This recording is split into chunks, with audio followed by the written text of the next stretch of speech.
Bonjour à tous. Aujourd'hui, nous, Marco et moi, faisons une spécialité très française. Oui, c'est correct. Notre thèse, ça s'appelle Comme le président. Nous faisons les macarons. C'est vachement bien, non? Oui, c'est très drôle. Mais avant nous commençons, peux-tu nous dire quelque chose sur l'histoire des macarons? Oui, bien sûr.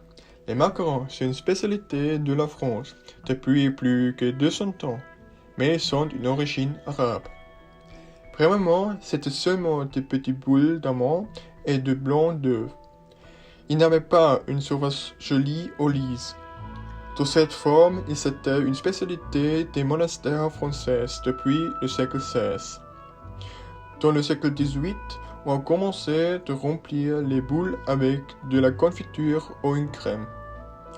100 ans plus tard, Pierre Desfontaines avait l'idée de mettre la crème de beurre ou de chocolat entre deux pistes de macarons. Avec la nouvelle recette de Pierre Hermé pour les macarons, ils deviennent plus jolis, lisses et stables.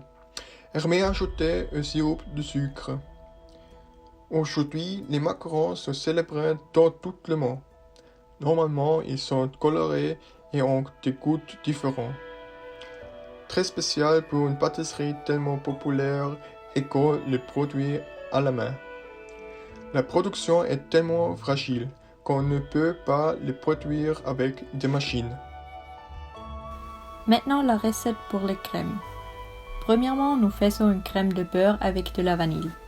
Pour ça, nous prenons 60 g d'eau et la même quantité de sucre.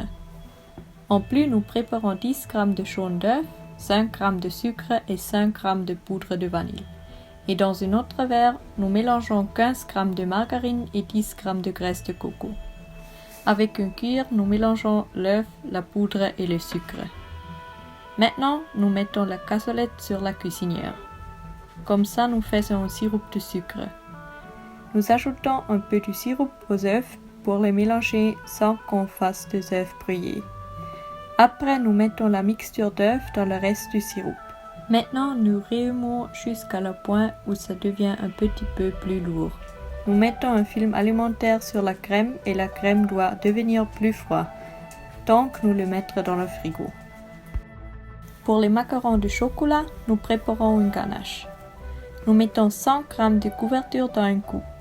Puis nous mettons 50 g de crème dans une cassolette. Dans un petit verre, nous préparons 10 g d'amaretto et quelques gouttes d'arôme d'amande amère. Sur la cuisinière, nous bouillons la crème et la mettons dans la boule avec le chocolat.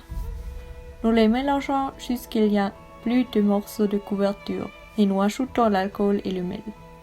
Après, nous y mettons un film alimentaire et le mettons dans le frigo. Maintenant, la recette pour la pâte. La farine raffinée est plus meilleure que la farine Notre-Dame. Nous commençons avec 100 g de sucre en poudre et 100 g de farine d'amande.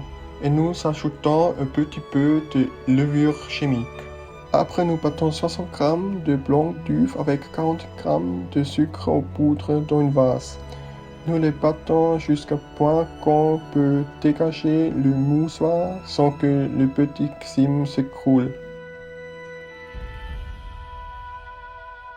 Puis nous mélangeons la farine avec le blanc d'œuf monté en neige et le mettons dans une poche à tuiles. Et maintenant, nous tressons les macarons sur une natte de silicone spécial. Après, on l'agite un peu, comme ça ils deviennent plus lisses.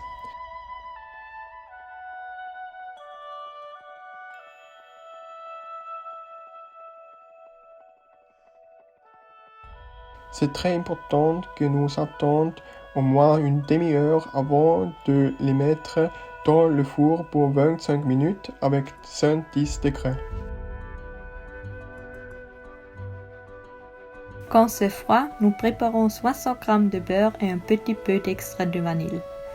Nous mixons le beurre et peu à peu, nous ajoutons le mélange du pudding. Après, nous le mettons de nouveau dans le frigo avec un film alimentaire. J'aime cuisiner et manger plus. Je pense que c'est cool à quel point vous pouvez être créatif lorsque vous cuisinez. Les macarons sont très complexes et vous pouvez faire beaucoup de choses mal. Mais si vous essayez dur, le résultat sera encore meilleur. Les macarons sont très délicieux. Je n'aime pas cuisiner et j'ai aussi pensé que je n'aime pas les macarons. Mais ils sont très délicieux. La production était assez difficile, mais elle en valait la peine. Je suis très heureux du résultat. C'est la chose la plus difficile que j'ai jamais faite.